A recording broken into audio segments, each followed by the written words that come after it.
Welcome, wanderers of the shadowed vale, to another descent into the abyss of Throne of Nightmares. I am your guide through the labyrinth of forgotten horrors, the one who unearths the bones of tales long buried, where the roots of family trees twist into thorns that pierce the soul. Tonight, as the veil between the living and the damned grows perilously thin, we gather around this flickering hearth of dread to whisper of legacies that refuse to die. Legacies that claw their way back from the grave, hungry for the blood of the innocent. Imagine, if you dare, a world where the air hangs heavy with the scent of damp earth and decaying roses, where the moon, bloated and jaundiced, casts its sickly glow upon spires that pierce the sky like accusatory fingers. This is the realm we enter now, a tale not of ghosts alone, but of a bloodline cursed to wander the edges of sanity, where every generation inherits not gold or glory, but a shroud woven from screams. We speak tonight of the Ravencroft family, a name once synonymous with opulence and arcane power, now reduced to echoes in dusty ledgers and half-remembered nightmares. The dark legacy of the Ravencroft family, a tale of terror. Close your eyes, listener, and feel the chill seep into your bones. Picture a manor perched on the jagged cliffs of Blackmoor Hollow, a forsaken corner of England's mist-shrouded moors. Ravencroft Hall, they called it.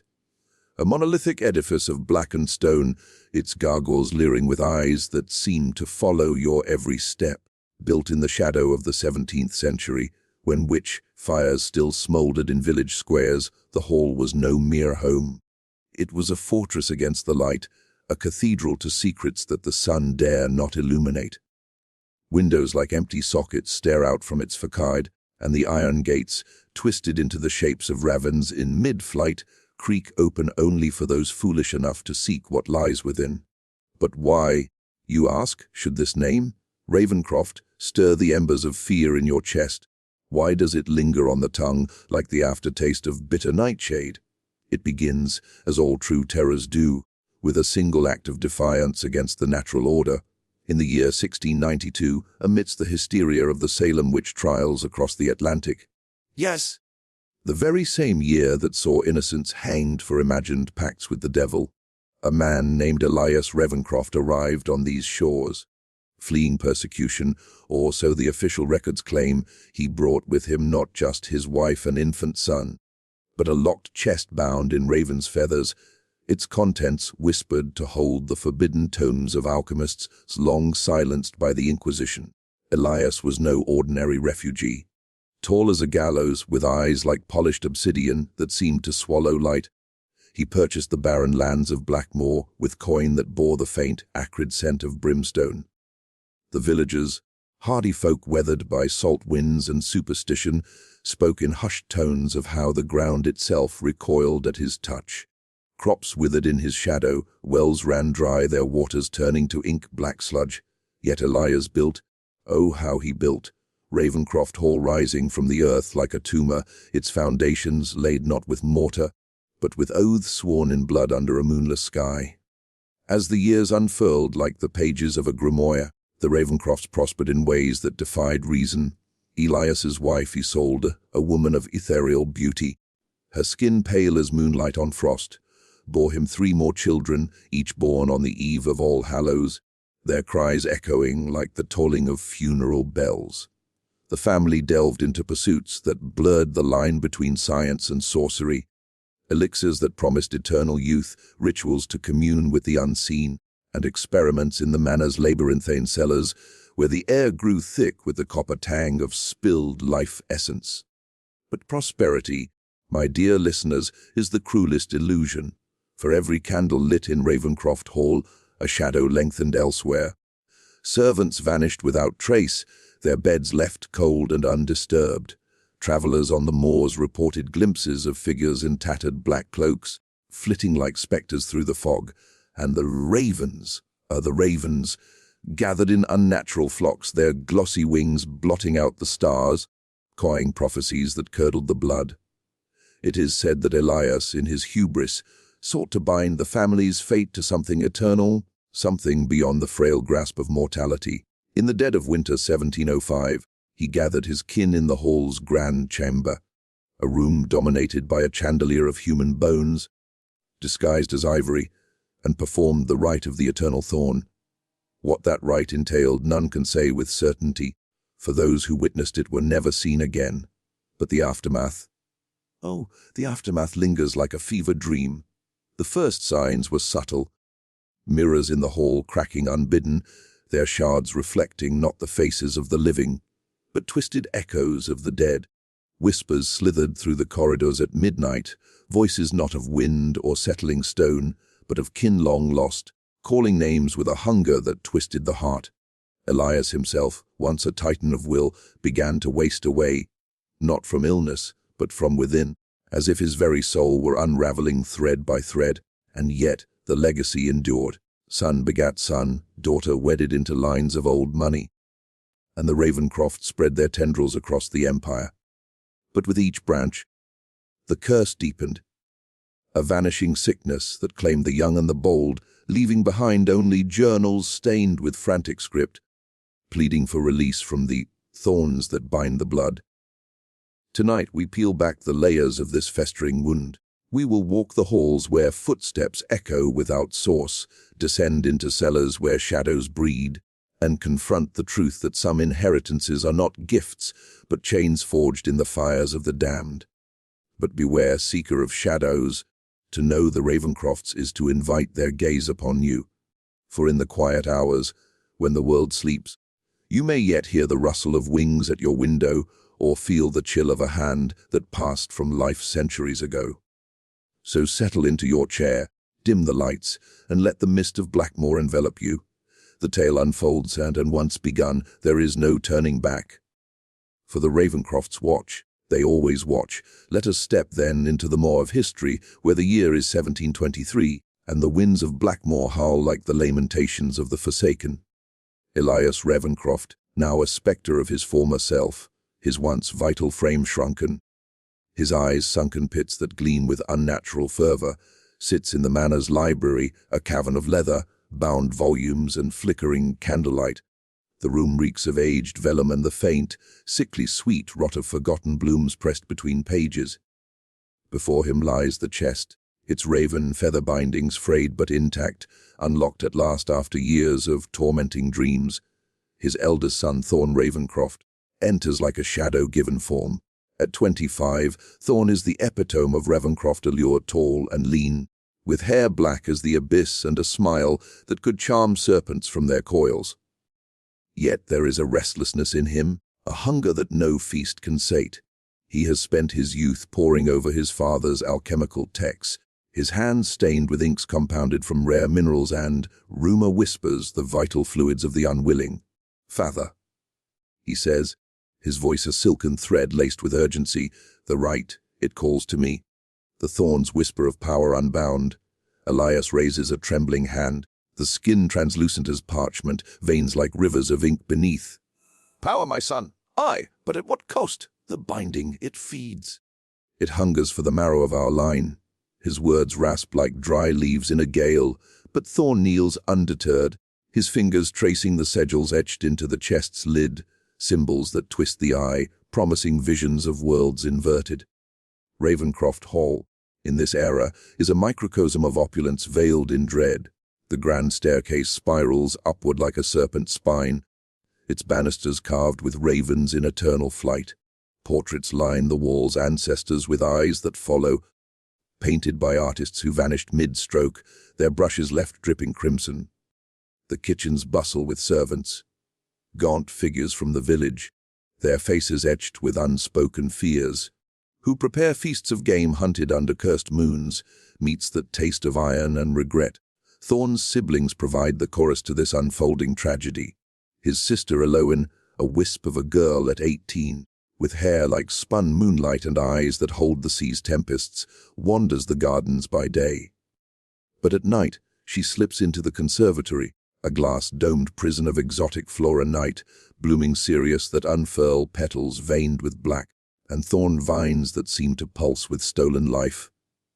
Elowen communes with them, her fingers pricked bloody, convinced they hold the voices of the families lost. They sing of mother. She murmurs to Thorn one eve, as lightning fractures the sky. off the price paid in the birthing chamber. The youngest, Caspian, a boy of 12 with the pallor of one born too soon, clings to the shadows of the nursery. Bullied by tutors who speak of his delicate constitution, he finds solace in the ravens that perch on his windowsill. They bring him trinkets, shiny buttons from lost travelers, locks of hair that curl like question marks, and in return, he feeds them scraps laced with his own tears. Caspian dreams of wings, of escaping the hall's suffocating embrace, but his dreams always end the same, plummeting into the abyss, feathers turning to thorns that rend his flesh. It is Thorn who ignites the spark that consumes them all. In the summer of 1724, with Elias bedridden and raving of the hollowing, Thorn convenes the family in the cellar sanctum, a vaulted chamber deep beneath the hall, its walls slick with moisture and inscribed with runes that glow faintly in the dark. Torches sputter in iron sconces, casting writhing shadows that mimic the forms of supplicants long gone. The air is thick, laced with the acrid bite of sulphur and the underlying musk of earth disturbed. The rite of the eternal Thorn intones, his voice echoing off the stone like a judgment. He has deciphered the chest's secrets, a grimoire penned in a tongue that shifts before the eye, detailing a pact with entities older than the Moors themselves. It will grant us dominion over decay. Our blood will be the vine that chokes the world, eternal and unyielding. Eloan hesitates, her gown whispering against the flagstones, but Caspian's wide eyes gleam with forbidden excitement. Elias, carried down on a litter, his breath a rattle, can only whisper warnings. The thorns, they take root in the heart. They bloom in betrayal. The rite begins at the witching hour. A circle of salt and silver encircles an altar of obsidian, upon which lies a thorn circlet forged from the hall's own iron gates. Thorn pricks his palm, letting blood well and drip onto the pages, each drop sizzling like fat on a flame. The siblings follow, their mingled essence forming a pool that reflects not their faces, but fractals of night skies riddled with eyes. Chants rise, syllables that twist the tongue, invoking names like Nethera and Vorath, beings of the interstitial voids. The air thickens, pressure building as if the earth itself inhales. Then, the manifestation, a wind without source, carrying the scent of storm-tossed seas and charnel pits. Shadows coalesce at the circle's edge, forming tendrils that probe like questing roots, brushing skin with the chill of the grave. Eloan gasps as a vision assails her, Isolde, her mother, suspended in thorns that pierce every orifice, her mouth a bloom of crimson petals, mouthing words lost to the wind. Caspian clutches his chest, feeling phantom pricks beneath his ribs, as if seeds are sown in his lungs. Thorn, ecstatic, feels power surge through him, a vitality that banishes fatigue, sharpens senses to the point of pain. But Elias screams, a sound that shatters a nearby vial, sending shards dancing like malevolent sprites. For in that moment, the hollowing claims him fully. His eyes roll back, revealing whites veined with black, and from his mouth spills not blood, but thorns, verdant and barbed, coiling outward like a grotesque corona. They writhe, seeking purchase, and in the chaos, the circle breaks, the rite unravels. The shadows recoil with a howl that vibrates the bones, and the sanctum plunges into darkness absolute. When light returns, torches reignited by unseen hands, the family stands alone, but changed. Elias lies still, his body a husk entwined in thorns that pulse with faint luminescence, already withering into the stone floor, as if absorbed by the hall itself. Thorn, crowned by the circlet now fused to his brow, laughs, a sound like breaking glass. It is done. The legacy is ours. But Eloan, weeping blood-tinged tears, feels the first twinge, a itch beneath her skin, as if something stirs uncoiling. Caspian, silent, stares at his hands, where faint green veins trace paths like roots seeking soil. In the weeks that follow, Blackmoor stirs with unease. Villagers report lights flickering in the hall's towers at odd hours, and the ravens multiply, their cries forming words in the wind. Ravencroft, Thorn emboldened, expands the family's enterprises. He invests in the burgeoning trade of the colonies, shipping arcane artifacts disguised as spices, and courts alliances with noble houses hungry for forbidden knowledge. Weddings are planned, Elowen to a baronet from Devon, whose lineage promises stability, but omens abound. One such eve, as autumn gales strip the trees bare, Elowen wanders the cliffs. The sea below churns whitecaps like foaming mouths. She hears it then, a voice on the wind, Isolde's, crooning a lullaby twisted into dirge. Turning, she sees her, a figure in sodden white, thorns protruding from her eyes like tears frozen in agony. Elowen reaches out, and the apparition shatters into ravens that wheel about her, pecking at her flesh until blood flows freely. She returns to the hall feverish, her wounds healing with unnatural speed, leaving scars that resemble thorn patterns. Thorn dismisses it as hysteria, but Caspian, eavesdropping from the shadows, begins to hoard feathers, weaving them into talismans that he hides beneath his pillow. Winter descends like a shroud, blanketing Blackmoor in snow-stained, faintly red, where meltwater carries secrets from the hall. Thorn's ambitions peak, a grand banquet to seal his betrothal to Lady Beatrice Hawthorne, a widow of means with a taste for the occult. The hall transforms. Chandeliers ablaze, tables groaning under silver and crystal, servants gliding like ghosts in livery of midnight blue. Yet beneath the revelry tension coils, guests arrive in carriages that crunch over gravel like bones underfoot. Whispers circulate of Elias's passing, shrouded in mystery, of the vanishing groundskeeper whose body was found entwined in briars, his face locked in a rictus of ecstasy. Beatrice, a woman of sharp beauty and sharper intellect, eyes Thorn with curiosity laced with caution. Your father's library. She muses over wine that tastes of berries and regret. It holds volumes that would make the Royal Society blanch. Thorn smiles, the circlet hidden beneath his powdered wig glinting faintly. Knowledge is a thorn, my lady. It pricks, but it also draws forth the bloom. As midnight tolls, the banquet reaches its zenith. Musicians play minutes that sour into dissonant wails, and the air grows heavy, scented with ozone and ozone's kin. Decay. Elowen, resplendent in gown of emerald silk, dances with abandon, but her steps falter as thorns, real verdant, sprout from the ballroom floor, curling around ankles like lovers' grasps, turned possessive. Panic erupts, guests flee, trampling finery, as the thorns multiply, seeking flesh. Caspian, hidden in the rafters, watches in horrified fascination as one tendril finds Beatrice's slipper, drawing blood that feeds it growth. Thorn, raging, severs it with a silver blade, but the cut on his palm reveals not red, but sap thick and amber.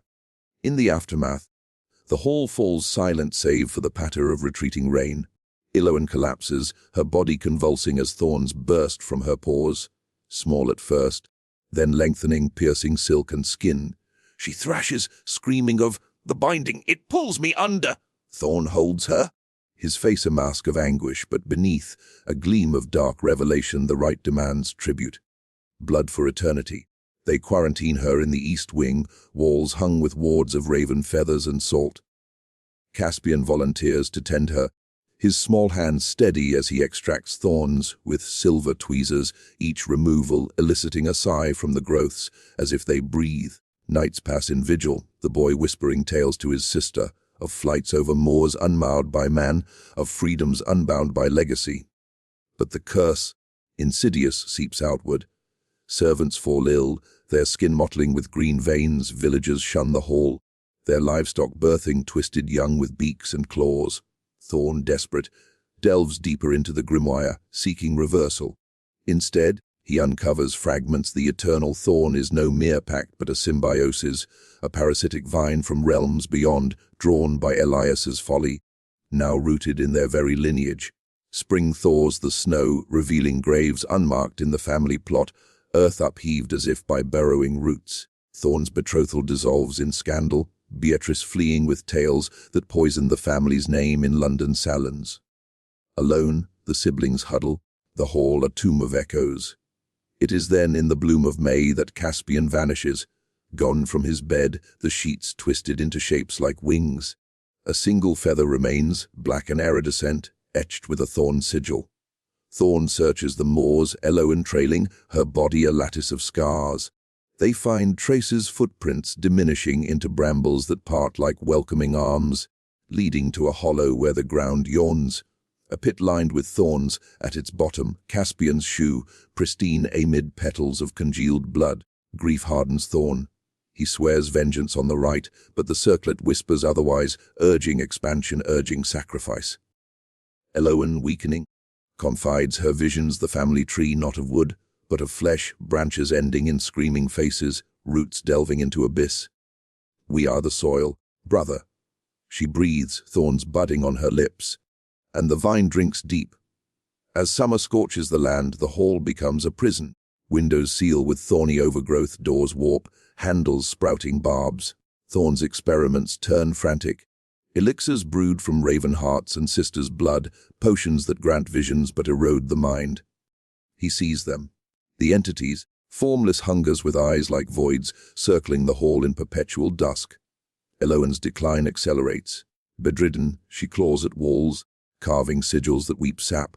Her final words, gasp to Thorn in the gloaming, cut it out, before it blooms in you. That night, she stills, her body transforming, skin splitting to reveal bark like hide, limbs elongating into branches heavy with raven nests. Thorn buries her in the garden, under a yew that withers overnight, its needles turning to thorns.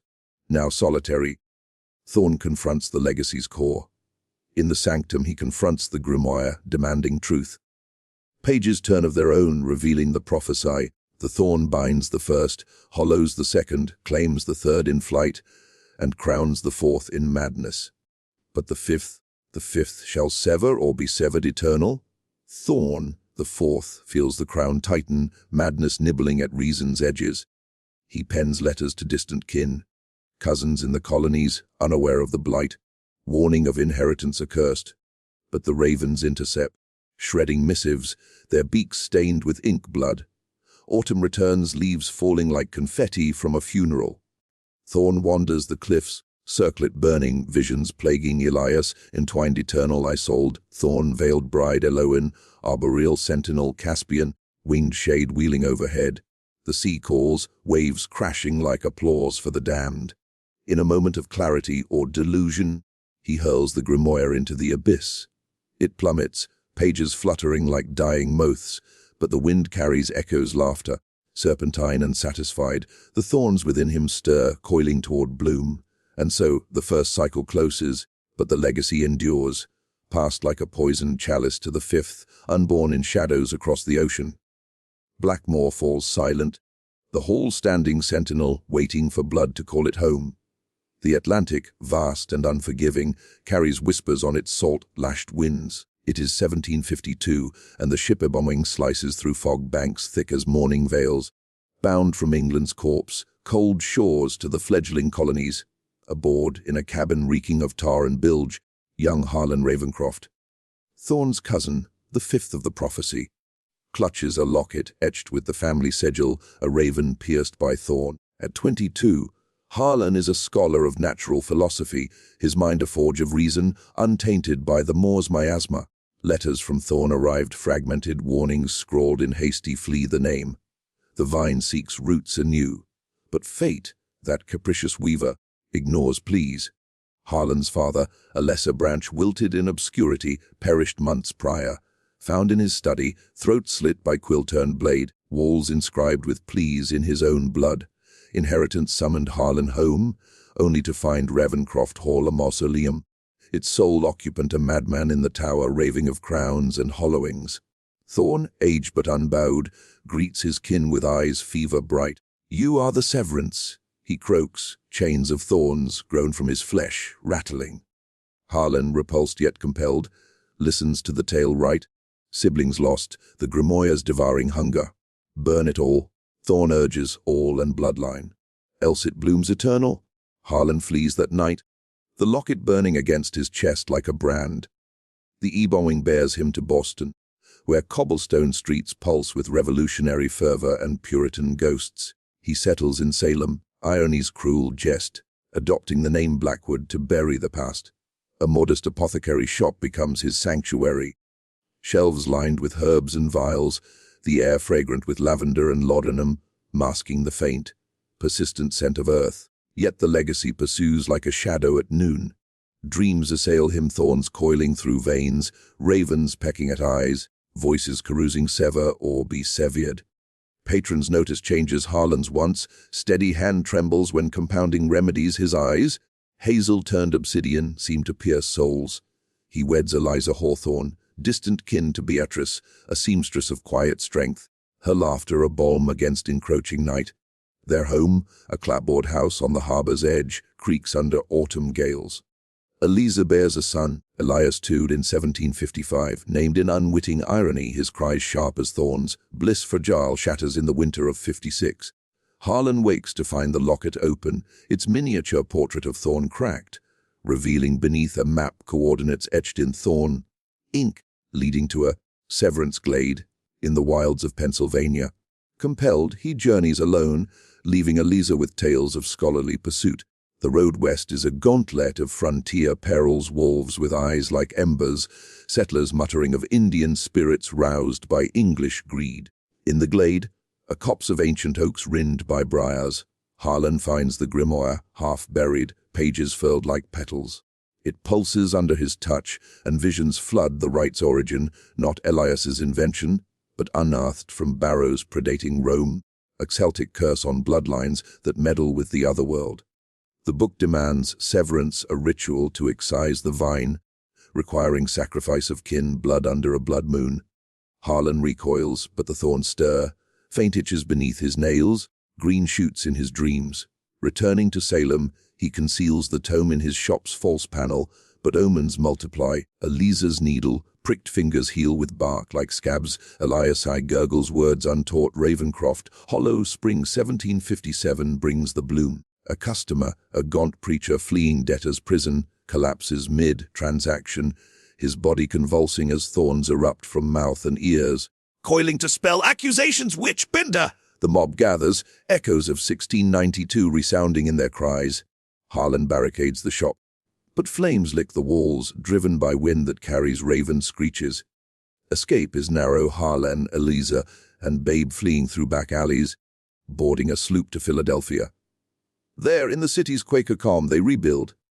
Harlan abandons apothecary for cartography, mapping uncharted lands to exercise inner cartography of dread. But the grimoire haunts, its pages rustling in locked drawers, inking maps with vein like rivers. Years pass in uneasy truce. Elias grows sturdy, raven-haired, with a penchant for solitary wanderings. Eliza, sensing shadows, presses Harlan for truth. He confesses fragments, the locket a talisman they bury in the garden. Yet the vine, patient predator, waits. The turning comes in 1768, as colonial tensions simmer. Harlan, now 40, feels the hollowings prelude, vitality ebbing, dreams of flight turning to falls. He resolves on severance, poring over the grimoire by candlelight, deciphering the rite's counter. A circle of kin blood invoked under eclipse to burn the root. But kin are scarce. Letters to England return undelivered. Rumours filter of Ravencroft halls collapse, stones tumbling into sea, Thorne's fate unknown. Whispers of a figure crowned in brambles, haunting moors. Desperation births folly. Harlan seeks out descendants of allied lines, including a Philadelphia branch of Hawthorne's, Eliza's kin. A gathering convenes in a rented warehouse on the Schuylkill's banks. October 1770, moon bloated as a tick. 13 souls, Harlan's Hawthorne's, a smattering of Blackwoods. Candles gutter in draughts that smell of peat and petals. Harlan, voice steady as he can muster, recounts the legacy. Elias is packed, Thorne's madness, the vine's inexorable creep. Skeptics scoff, but as midnight nears, unease stirs. A Hawthorne aunt clutches her throat, coughing thorns, tiny but barbed. The circle forms, chalked on floorboards. Vials of blood pricked from palms mingling in a silver bowl. Chants rise, Harlan leading in the shifting tongue, the air compressing as if lungs of the world hold breath. Eclipse falls, stars winking out, shadows lengthen, pooling like oil, and the manifestation surges, not wind, but a pressure, tendrils of darkness probing the circle, tipped with thorns that whisper temptations. Join us, they hiss, bloom eternal. Visions assail Elias original, writhing in rite's embrace, Thorne arboreal, throne Eloan, garden guardian, Caspian eternal flight. Eliza screams as a tendril breaches, coiling her ankle, drawing essence. Elias Sue, clutched in arms, wails, his tiny veins greening.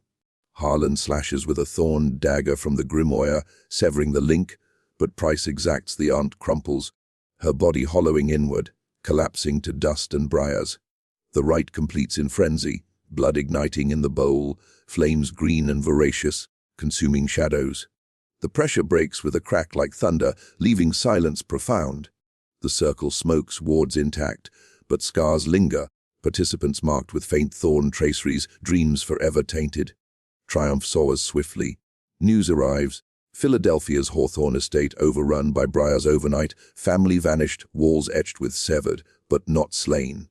The vine, wounded, retreats, but to regroup, roots delving deeper into diaspora.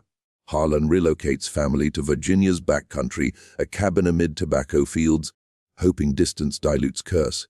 Elias, now 12, manifests gift's affinity for beasts, birds flocking at call, but with cost each communion leaves him fevered, skin itching with subsurface growth.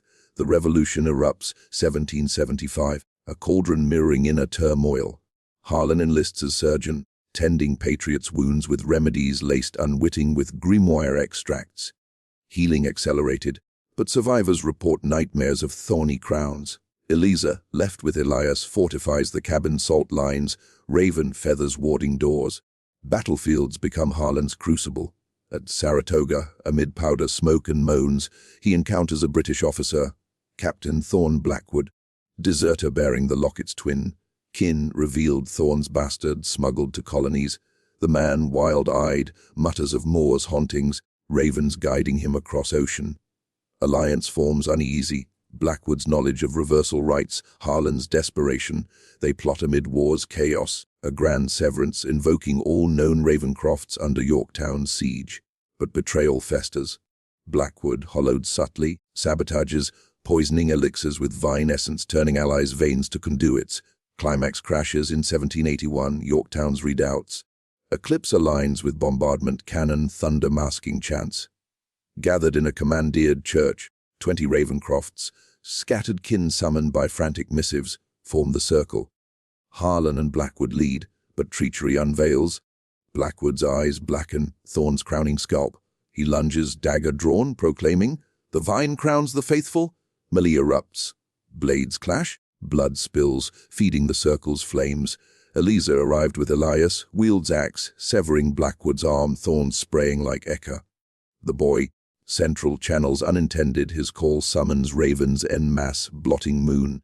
Their wings a storm of beaks and claws that rend the manifested tendrils. Flames roar, consuming Blackwood in pyre of green fire, his screams harmonizing with cannonade. The vine recoils, a psychic wail shuddering earth, but victory bitters, half the circle lost, bodies hollowed to husks, Eliza gashed deeply, infection greening. War ends, but legacy endures. Harlan returns scarred, the grimoire ashes, yet knowledge inscribed in mind. Family scatters further, south to Carolinas, west to frontiers, each bearing fragment of curse, dormant but vital. Elias, 16 now, flees to New Orleans, drawn by voodoo whispers promising excision. There in Bayou's shadows, he encounters Marie Laveau's kin, blending rites Thorne, vine with lower invocations. Temporary peace visions quelled, itches soothed by grizz of bone and feather. But 1793 yellow fever sweeps, a plague of hollows. Elias survives, Mark. Fever breaks with thorns erupting, lanced by Creole healers, leaving him veined like marble. He wanders, a peripatetic scholar, chronicling family lore in coded journals, seeking the root's origin. Generations blur of 1800s dawn with manifest destiny, Ravencrofts infiltrating railroads, gold rushes, prosperity built on cursed coin. A branch in California unearths barrow artifacts, reigniting bloom miners vanishing into thorn-choked claims, echoes of Celtic hollows. By 1820, Elias sire's daughter, Ravenna, named for birds that herald her birth. She inherits acuity dreams prophetic, warnings of the gathering, when vine demands full harvest. Ravenna weds into southern aristocracy, plantation life a facade over dread. Slaves whisper of bramble man, a figure haunting fields, thorns harvesting souls. Civil war rends the vine asunder. 1861-65, battlefields fertile for growth, Gettysburg's thorns choke corpses. Antietam Creek runs sap, thick. A Ravencroft colonel, Ravenna's son, leads charge at Shiloh, only to fall pierced not by mini ball, but emergent barb from chest. Prophecies echo. Post-war, Reconstruction sows diaspora. Branches flee to Europe, Australia, but curse globalizes. London fog hides hollowing Sydney harbours raven flocks spelling doom. Turn of century 1899. Ravenna, aged but unbowed, convenes remnant kin in Blackmoor's ruins, hall long crumble to ivy-clad stones. Under solstice moon, they attempt ultimate severance blood, circle encompassing the original sanctum's ghost. Manifestation peaks entities fully form. Nethera, a queen of voids with thorn diadem Vorath, serpent of shadows coiling skies.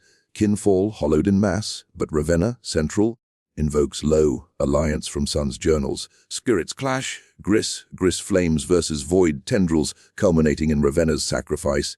She offers self, body blooming into colossal thorn tree, roots delving to original right site, burning vine from core. Explosion rocks moors, tree crumbling to ash, scattering seeds on wind. Silence falls, kin spared, but scarred, each bearing a single thorn imprint, reminder of severance incomplete. Dawn of 20th century survivors integrate, curse muted to whispers. A New York Ravencroft rises in finance, dreams quelled by laudanum. Hollywood branch scripts horrors unwittingly channeling legacy into celluloid nightmares. But 1929 crash stirs roots. Stock tickers garble with raven cries, brokers hollowing in penthouses, thorns through Wall Street marble. World War II globalizes anew. Ravens in Luftwaffe insignias mock family Hiroshima's shadow births mushroom thorns in Pacific branches. Post-war boom buries deep. Suburbia veils itches, but Vietnam drafts unearth. Soldiers returning veined green agent orange echoing vine. Sap 1980s AIDS crisis. Hollowing redux, bodies wasting to husks. Thorns metaphorical in media, but real in family crypts. Millennium ticks. Y2K fears pale to legacies tickle. A Silicon Valley Ravencroft codes AI algorithms predicting blooms, warnings ignored as glitches. September 11, 2001 towers fall like halls spires, ash-carrying spores, kin in rubble whispering final severances. Pandemic 2020, isolation blooms isolation, virtual kin conclaves but screens crack with sigils, Zoom calls haunted by raven avatars. Today 2025, the vine slumbers but stirs. A descendant in your town, listener feels the itch. The gathering nears. The tale spirals eternal, thorns ever-reaching. To grasp the Ravencroft legacy's chill, we must dig deeper than fiction's soil, into the strata of history and folklore where such tales take root. For the vine of terror thrives not in vacuum, but in the fertile loam of real Drade's persecutions that scarred souls, empires built on bones, and superstitions that bound generations in invisible chains. Let us unearth these layers, blending the factual with the folkloric, to reveal how the Ravencroft curse mirrors, and perhaps echoes, the very fabric of human darkness. Begin with the temporal anchor 1692, the Salem witch trials, a paroxysm of Puritan paranoia that claimed 20 lives and scarred New England's psyche indelibly. Historical records, from court transcripts archived in the Essex Institute, detail accusations of spectral assaults, victims tormented by shapes. In night, invisible hands pinching flesh. This hysteria, fueled by ergot fungus hallucinations and socio-economic fractures, Siri's widows and independents targeted, provides fertile ground for Elias Ravencroft's flight. Imagine him a figure like the real Giles Corey, pressed to death for refusing plea, but escaping to England, chest clutched like the accused's. Poppets, dolls bound with hair, symbols of malefic pacts. Elias's alchemical pursuits align with the era's occult renaissance. The 17th century brimmed with hermetic fervor. John Dee's Enochian calls, summoning angels Z or demons, via scrying mirrors, Paracelsus's spagyrics, distilling quintessences from blood and herbs. Folklore abounds of thorn men, Celtic tales from Ireland's barrows, where druids bound spirits to hawthorn ones, thorns symbolizing the otherworld's gateway. In The Fairy Thorn, ballad collected by the Folklore Society in 1890, a maiden pricks finger on fairy thorn, birthing changeling curse. Mirroring Isolde's birthing chamber horrors, where blood oaths seal fates. Blackmoor Hollow evokes Dartmoor's real hags, and Hell Hounds the 17th century hairy hands, legend, phantom limbs steering coaches to doom. rooted in tin miners' superstitions.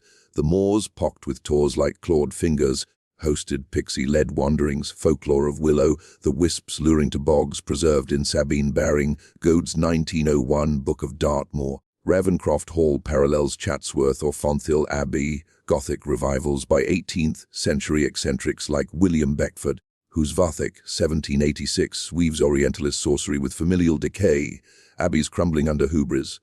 Thorne's right draws from Rosicrucian manifestos, the 1614 Fama Fraternitatis promising elixir vita via blood rites influencing Freemasons and Golden Dawn, historical analogues.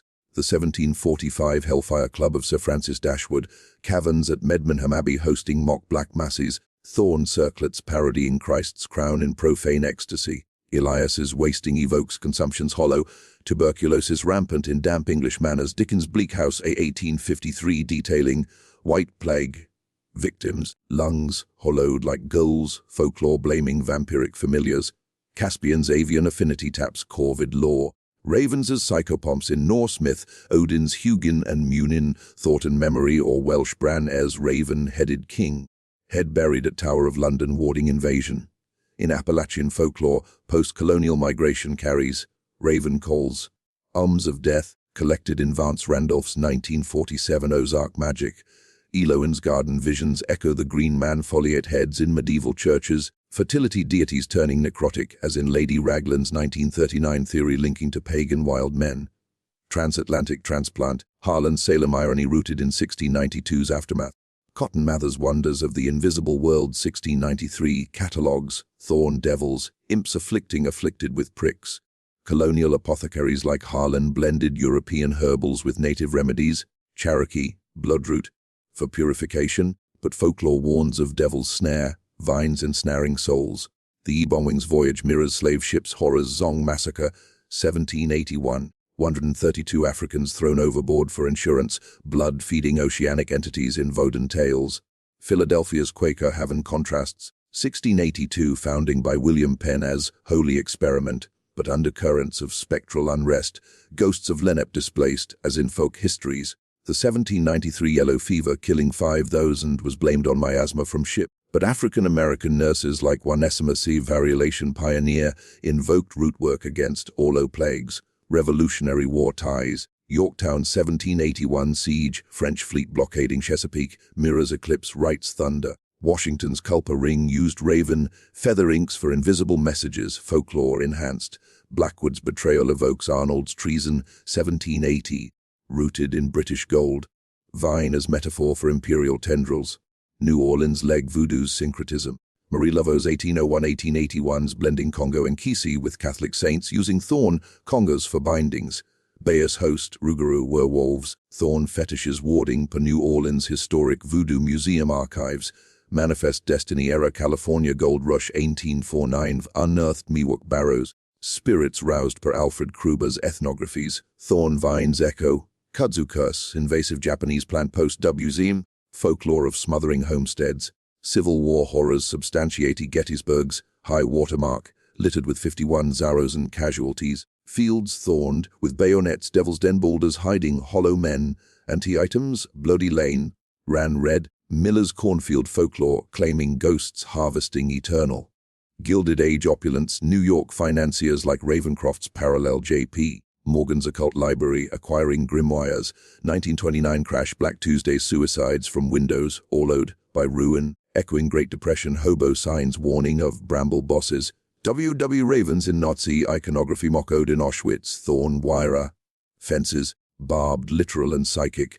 Hiroshima's 1945 blast, birth, Pika, done, shadows, silhouettes burned into walls like hollowed forms, Cold War.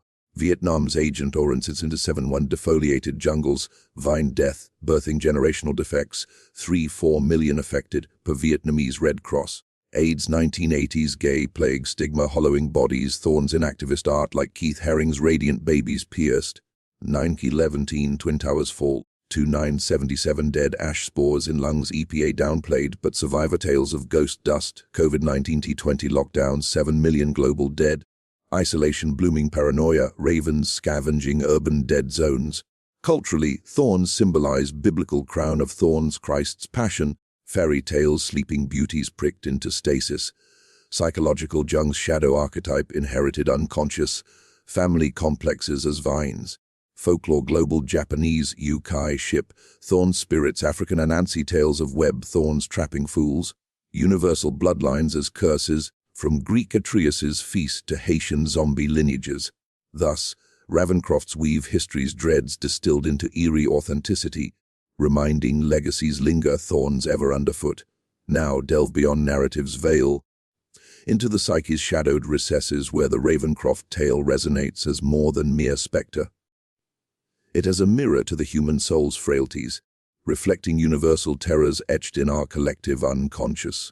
Here, in this ominous symposium of symbols and scars, we dissect the legacy's thorns not as plot devices, but as archetypes piercing the veil of civility, exposing the rot beneath. With intellectual gravitas laced in dread, consider how this fable of blood-bound curse illuminates cultural traumas, the inheritance of sin, and the inexorable pull of our basest natures towards self-devouring oblivion. Central is the motif of the binding.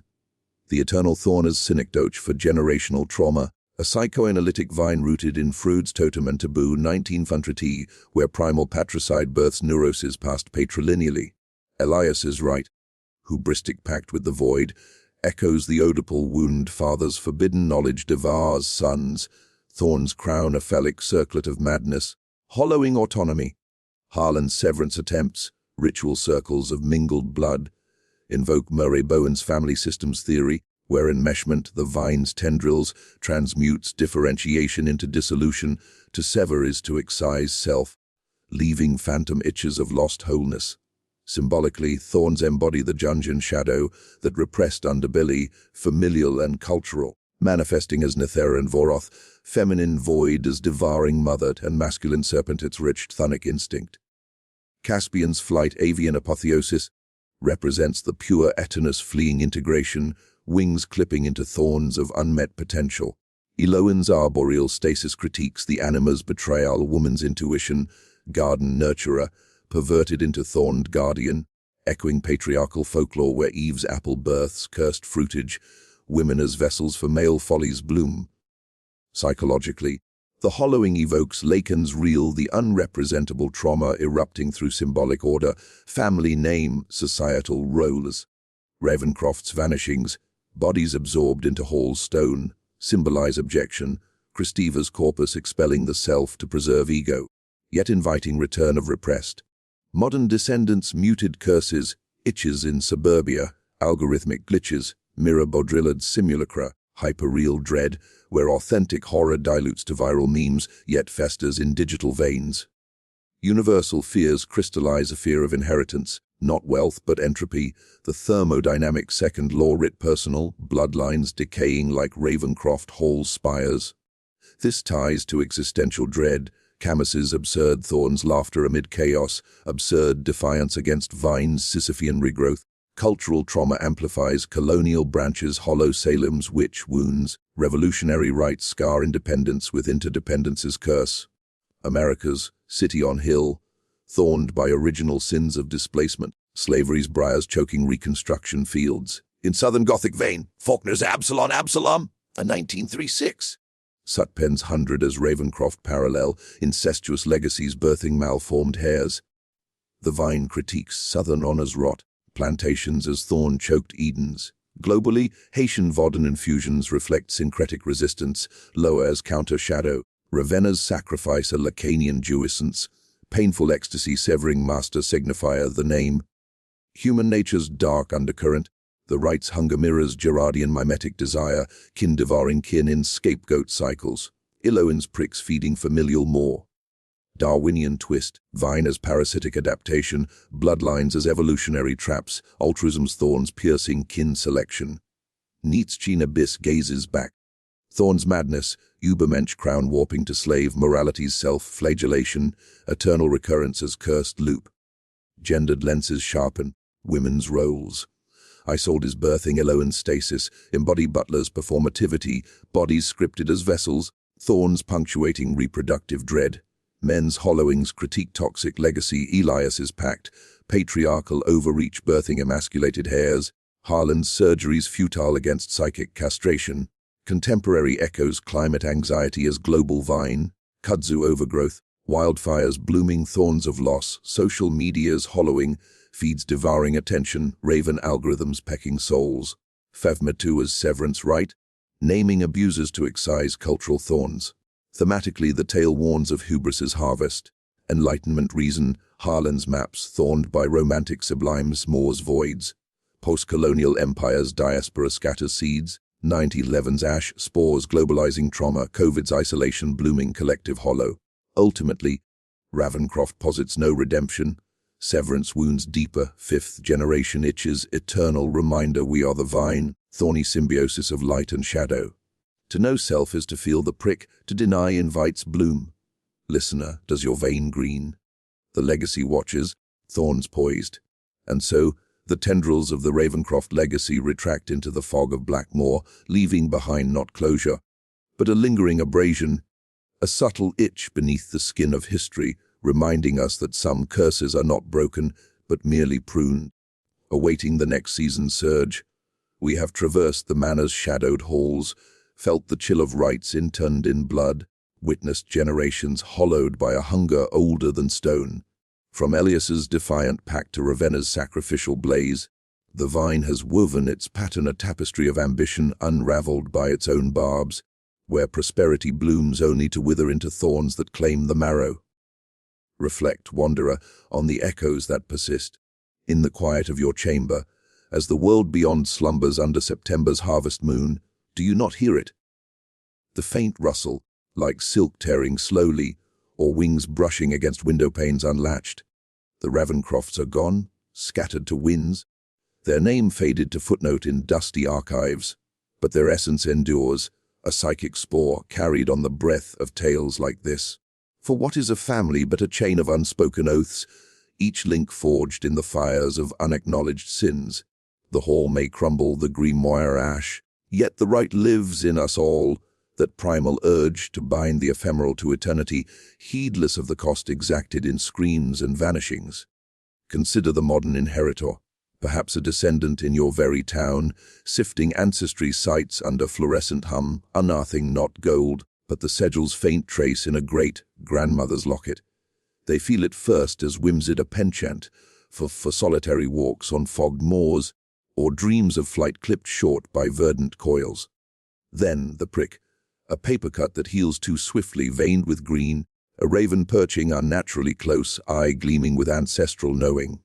The hollowing begins subtly, vitality sapped not by age, but by whispers in idle moments, urging pacts unspoken. Ambition stirs, a startup birthing algorithms that predict human frailty, or a garden where roses twist barbed and insatiable. But oh, the deeper chill, the legacy's universality. We are all Ravencrofts, bound in bloodlines of collective folly, from the witch hunts that birthed nations on pyres, to the empires that spread thorns across continents, harvesting souls for illusory eternities. Climate's creeping vine, wars entangling briars, the digital hollows of connection without touch. These are our rights, demanding tribute in silence and surrender. To sever is to bleed, to embrace, to bloom into monstrosity crowned. As the mist of Blackmoor recedes, leaving you alone with this narration's afterglow, pause and listen. Does the air thicken, carrying the copper tang of old oaths? Do shadows in your periphery lengthen, forming tendrils that probe with curious hunger? The tale ends, but the watching begins. For the Ravencrofts never truly vanish. They merely wait, patient as roots in winter soil, for the blood of the curious to call them home. Sleep lightly, seeker. And should you wake to the scratch at your door, remember, some legacies are not inherited. They choose you.